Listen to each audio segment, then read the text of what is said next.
प्रश्न है, कवक के अध्ययन को क्या कहा जाता है? माइकोलॉजी, पैरासाइटोलॉजी, बैक्टीरियोलॉजी या इकोलॉजी? तो ध्यान रखना, कवक के अध्ययन को माइकोलॉजी कहा जाता है। इसमें आपको यह भी ध्यान रखना है कि शैवाल के अध्ययन को क्या कहा जाता है? तो शैवाल के अध्ययन को फाइकोलॉजी कहा जाता है।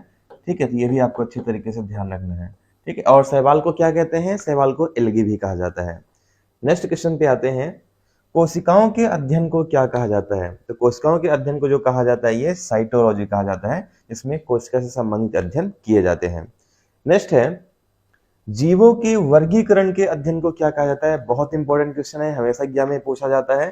तो जीवों के वर्गीकरण के अध्ययन को कहा जाता है टेक्सोनॉमी। और टेक्सोनॉमी के जनक कौन है? तो इसके जनक है कैरोलस लिनियस, है ना। तो ये भी फैक्ट आपको अच्छे तरीके से ध्यान रखना है। जीवों के नामकरण की जो पद्धति है इसकी भी शुरुआत इन्होंने किया हुआ था। आनुवंशिकता के नियम किसने प्रस्तुत किया था? तो आनुवंशिकता के जो नियम प्रस्तुत किया था ये मेंडल ने किया हुआ था, इसीलिए इनको आनुवंशिकता का जनक भी कहा जाता है। सबसे पहले इन्होंने मटर के पौधे का प्रयोग किया हुआ था। अगला है, ओडोंटोलॉजी विज्ञान की एक शाखा है, उसका संबंध किसके अध्ययन के साथ है? तो ओडोंटोलॉजी में जो अध्ययन किया जाता है ना, ये दंत का अध्ययन किया जाता है। एक वयस्क मनुष्य में टोटल दांतों की संख्या कितनी होती है? 32 होती है। इसमें दूध के दांत कितने रहते हैं? 20 रहते हैं। ठीक है, ये फैक्ट आपको ध्यान रखना है। अगला है, मधुमक्खियों के प्रजनन एवं प्रबंधन को क्या कहते हैं? ये कहा जाता है इसमें एपीकल्चर। राइट आंसर क्या हो जाएगा आपका? डी हो जाएगा। आपको ये भी ध्यान रखना है इसमें कि पीसी कल्चर संबंध किससे है? तो पीसी कल्चर संबंध है मछली पालन से है या मत्स्य पालन से है। ये भी फैक्ट आपको ध्यान रखना है। नेक्स्ट क्वेश्चन पे आ जाते हैं, मछलियों से संबंधित अध्ययन क्या कहलाता है? तो मछलियों से संबंधित जो अध्ययन है ये कहलाता है आपका इक्थोलॉजी कहलाता है। तो राइट आंसर क्या हो जाएगा? बी हो जाएगा इसमें आपका।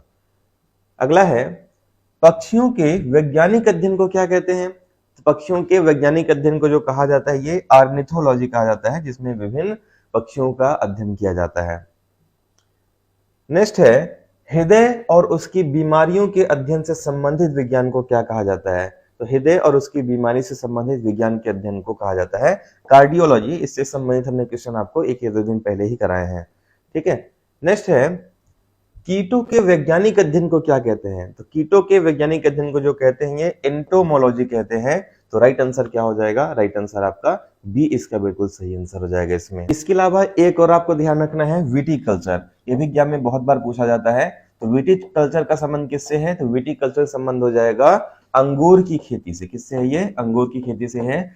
इसके अलावा पोमोलॉजी का जो संबंध है किससे होता है? तो पोमोलॉजी का जो संबंध होता है ये कहा जाए फलों का अध्ययन से है।